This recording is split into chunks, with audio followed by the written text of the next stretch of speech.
The fact is that capitalism was built on the exploitation and suffering of black slaves.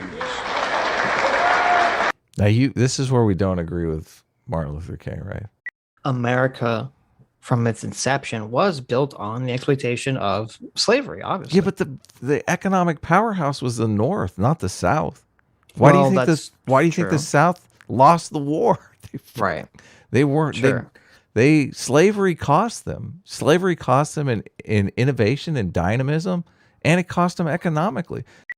You have to trust me on this. I don't know if I do trust. I understand that the North was richer because it became like, because when you say like, oh, slavery kind of slowed it down, it's like, well, wait a minute, what exactly do you mean by that, Mr. Friended? He doesn't conscious system of justice? That doesn't sound very colorblind, guys. Doesn't sound very content of our character. My best buddy MLK would definitely not approve. But of course he did. Don't be fooled. Actually listen to the guy for once. And the greed and exploitation which create the sector of poverty in the midst of wealth. Again, we have deluded ourselves into believing the myth that capitalism grew and prospered out of the Protestant ethic of hard work and sacrifice. The fact is that capitalism was built on the exploitation and suffering of black slaves. Now, this is where we don't agree with Martin Luther King, right? No, I mean, I don't have a problem with what he said. I don't think he should frame it as capitalism. I think it's factually incorrect, but I see. Well, I mean, well, he's talking about the wealth of America from its inception was built on the exploitation of slavery, obviously. Yeah, but the economic powerhouse was the North, not the South.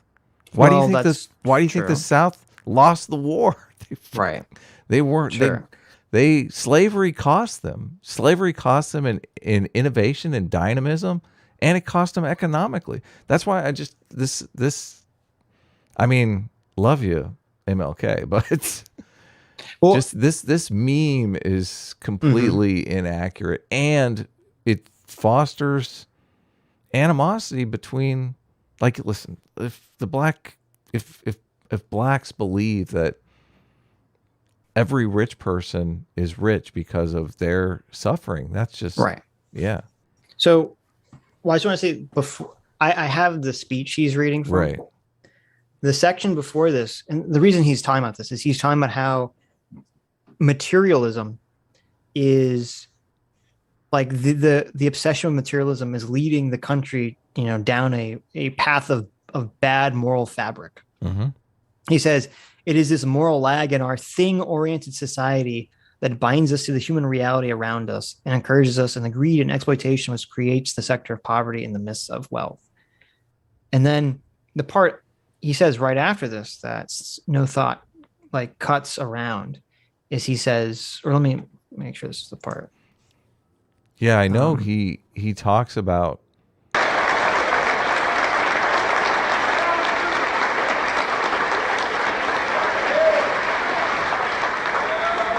and continues to thrive on the exploitation of the poor, both black and white, both here and abroad. We must also realize that the problems... Okay, so yeah, this is where he cuts. So the part that he cuts around, MLK says, Negroes and poor whites do not participate in the free flow of wealth within our economy. Oh, if they do not, they will forever be poor, giving their energies, their talents, and their limited funds to the consumer market, but reaping few benefits and services in return. Mm-hmm. The way to end poverty is to end the exploitation of the poor and ensure them a fair share of the government services and the nation's resources.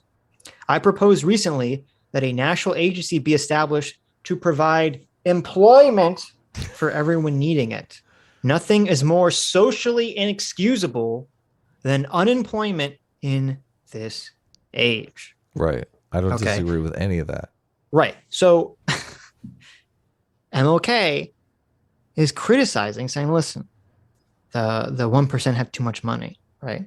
And what is his solution Mm-hmm. that no thought cuts out of the Jobs, speech? of course. Yeah, it's not just, oh, let's just take money away from rich people and give it to poor people. It's not just, let's have everything be a co-op. It's not, let's overturn capitalism and install socialism. It's, let's have a fucking jobs program. Right. The last thing a socialist wants to hear is that their beloved icon is in favor of them getting a job. Yeah. That's the last thing. That's the last thing they want to hear. Right. That's not going to happen. Right. Exactly. It continues. He So says, of course he cuts it out. yeah. He cuts out MLK literally saying, let's just get people jobs. Yeah. Let's get And- America working. Yeah.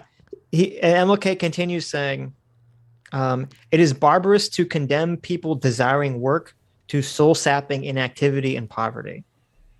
I am convinced that even this one massive act of concern will do more than all the state police and armies of the nation to quell riots and still hatreds. So there you go. Get everyone jobs. Yeah. MLK, big jobs guy, just like Andrew Yang. And I think Andrew Yang even said this. I could have swore he said a lot of his inspiration was from MLK, which I never understood, or I thought he was pandering until I started researching this. I'm like, oh wow, he is just repeating a lot of MLK stuff. Yeah, he used him a lot in his speeches and whatnot. Yeah. I'm curious. The jobs program, obviously. I'm so triggered by the whether the building of America, the building of capitalism on black slavery. It's completely factually inaccurate, and that's what bugs me more than anything. But I'm curious your take on whether or not, as the narrative, it's useful, because then it seems like, I mean, now that I think about it, the actual factual narrative seems less respectful of the black experience, I guess. Because if you're going to say, not only were you here as slaves in bondage, but your contribution was really slowing the South down. That sounds even worse, right? That does sound horrible. Yeah, see, that's why I'm like, okay, well, it's factually inaccurate, but maybe Martin Luther King, obviously I consider Martin Luther King a much smarter man than me. Maybe he's putting a spin on this narrative because it's more, I mean, he's using it he's basically, it's anti-white in what he's saying here. This is why second thought, pick the clip. Well, I don't know. I haven't looked deep into the economics of, you just have to trust me the 1700s. Okay.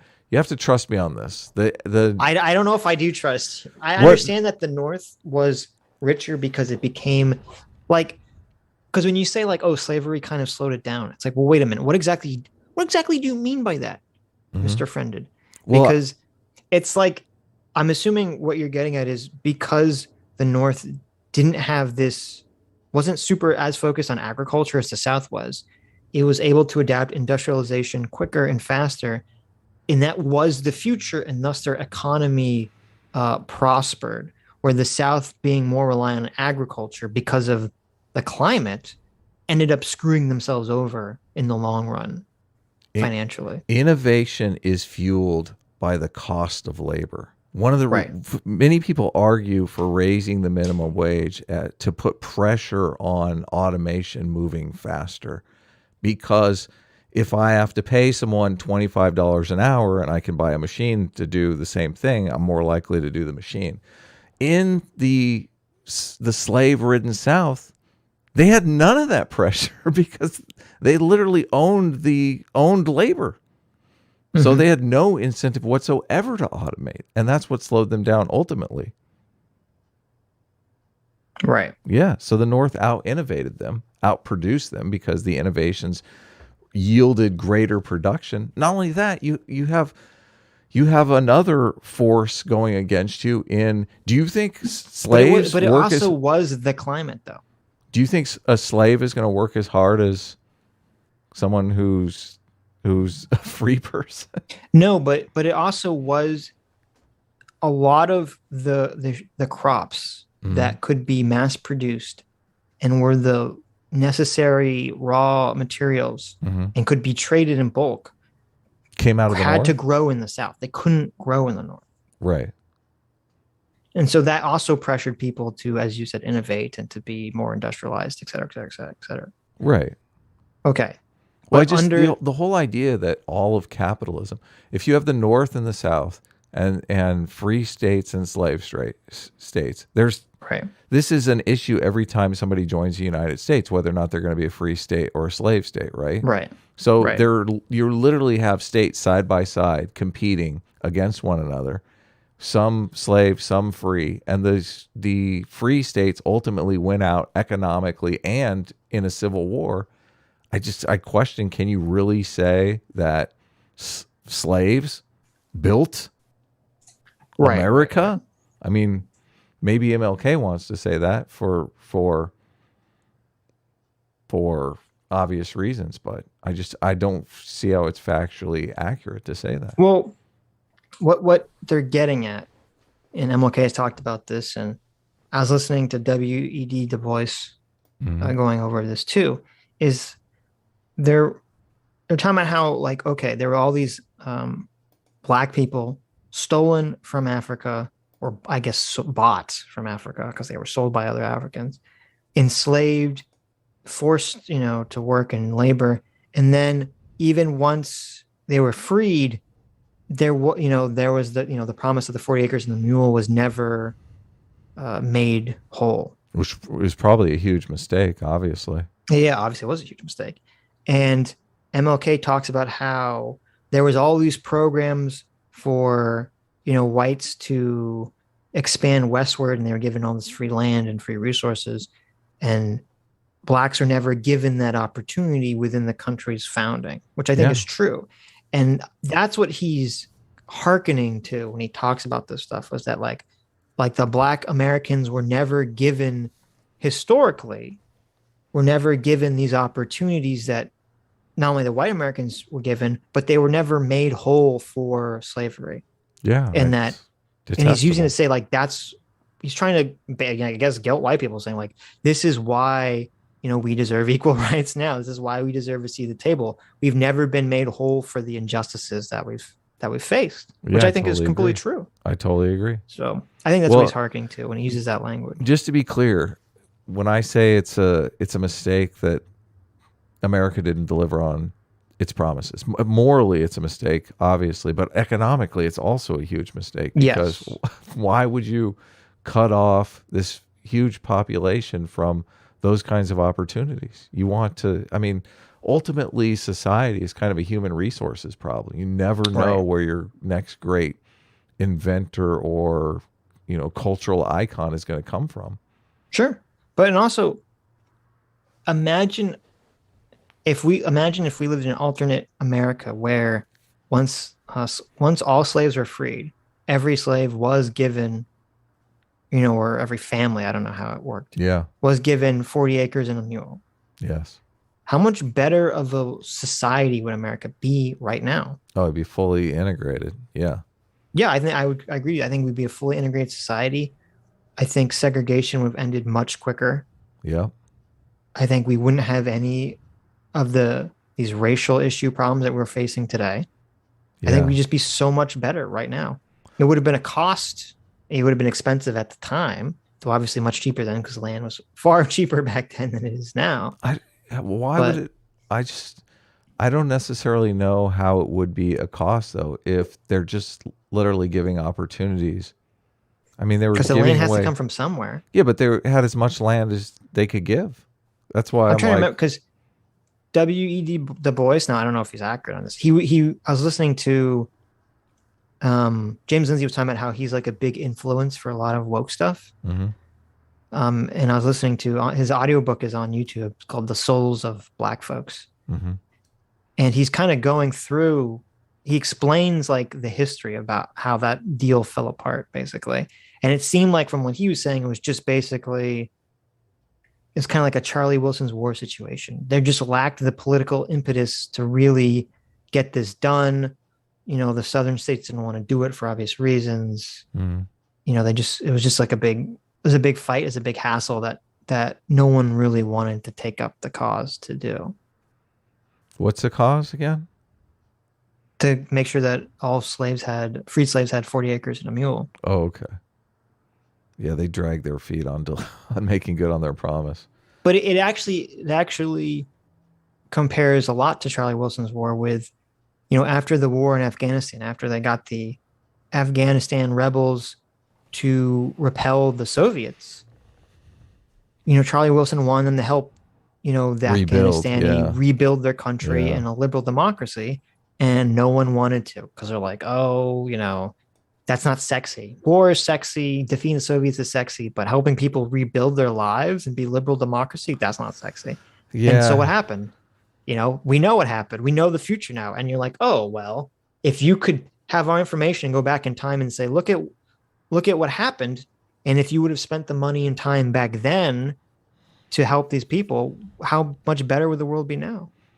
This is the limits of democracy right here, because they're kind of incentivized not to deliver things to people that are not their constituents, or if they're seen giving this kind of stuff to people that are not their constituents, their constituents are going to be like, what's going on? Why am I not getting 40 acres and a mule? I'm not voting for this guy again. Right. Yeah. No, that's true. That's definitely true. I immediately think, like, is there a free market solution to where democracy doesn't work, the free market has to step in. It's unfortunate that humans are wired this way. And MLK was even talking about it in one of the clips that I think No Thought references, where he was saying it was easier when there's like an enemy to attack. Yeah. It's so much easier to get people on your side. Yeah. And he was saying when they were focusing on desegregation of the South, and you had Bull Connor, and you had the racist cops out there with the fire hoses, the KKK and all this shit. It was so much easier to get the population in America galvanized against them because there was some person, there was some evil enemy to conquer. And it was exactly the same thing with Afghanistan. It's like, oh, as long as there's some evil enemy like the Soviets, you can get people to rally behind it. But once that enemy is gone, and it's this more like intangible, etherical problem. Entropy is not a good enemy. Yeah, when it's the force of entropy, or when it's like, well, let's help people build up a better life for themselves. Yeah, you can't get people rallied behind. Nah, it's boring. But that's such an interesting, like, that really shows how much of our thinking is based off of, our caveman monkey brain tribalism. Totally. Like, we can all rally behind, like, go get that guy, but we can't really rally around, like, well, let's help these people be better. Like, they're like, no, wait, what? I want to kill someone. I want to attack someone. I don't want to help this group of people be better. What? No. Yeah, more fun. Yeah. Let's capture the killer. Let's solve the case. There you go. Yeah. Let's not.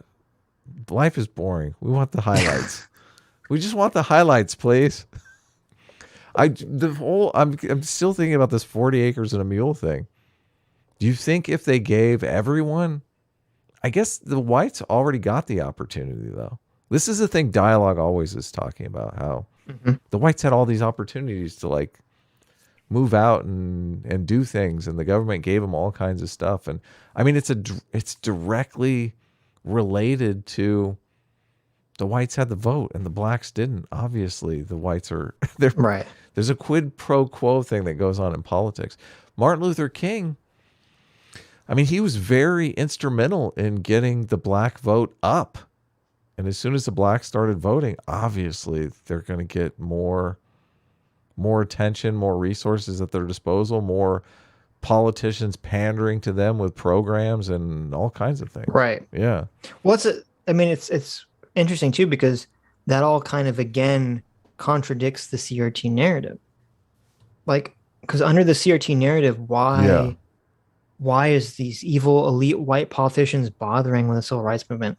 Why are they bothering with all, like, because they want voters, they want to stay in power. Right. But, like, under CRT, how come America went from being openly racist and segregationist to being, oh, now all of our racism has to be top secret, subconscious, has to be so convoluted and complicated now? Like, how does that, like, under the CRT framework, why would America ever have to do that? Why wouldn't they just continue to be openly racist? Yeah, obviously. CRT's just garbage bullshit nonsense. Yeah. They don't understand. They don't understand. They don't understand how democracy works. It's so funny that they all are socialists and want democracy in the workplace. Democracy in the workplace, yeah. More power. We need more power at work. That's what we need. Well, you don't even vote in elections. What the fuck, you want power at work? How about exercising power in culture or society? Remember that famous speech MLK gave where he's like, I want every black man to be able to get a job where he has to pay his entire life savings to work as a waiter in a restaurant because he's joining a co-op that requires a $10,000 buy-in to own a share of that restaurant. I was like, what is this? So when this? that restaurant crumbles, that man is now completely destitute. I was like, what is this? I don't remember this quote. This doesn't sound like a Martin Luther King quote. I remember when Martin Luther King advocated for everything to be a co-op. Martin Luther King screwing over poor black people. Martin Luther King definitely focused on the Voting Rights Act because he knew as soon as blacks started voting, things were going to change, and they did. Right. One of the speeches I listened to, he told a story about a black worker that went down and registered to vote, and the company fired him. Fuck! What the fuck? Right, it's insane. They fired him for registering to vote. Can you tell me we've made some improvements, please? Right. That's what. Yeah. Can you imagine? Can you imagine your boss fires you because you registered to vote? It's so frustrating, and I think this is what we all, as a collective, feel. It's like, okay, you have the woke people pretending like nothing's changed at all, or very little has changed. It's like we went from a situation where you said we had open segregation, where companies are firing black people for registering to vote. And now we live in literally the opposite of this world, where all these companies are saying we will only hire black people. Totally. Publicly. Yeah. You have Showtime is able to produce the most completely openly racist against white people program. No one cares. Laughing about how racist they are. Right. You're allowed to be as racist as possible in public as long as it's against white people. And yet we're supposed to believe everything's the same, that there hasn't been completely massive changes in our society from 60, 70 years ago. Yeah. They crazy. They're nuts. Well, that's it. But it's just all gaslighting. We're like, what you're telling us is insane. This whole video is gaslighting. Right. All of it's gaslighting.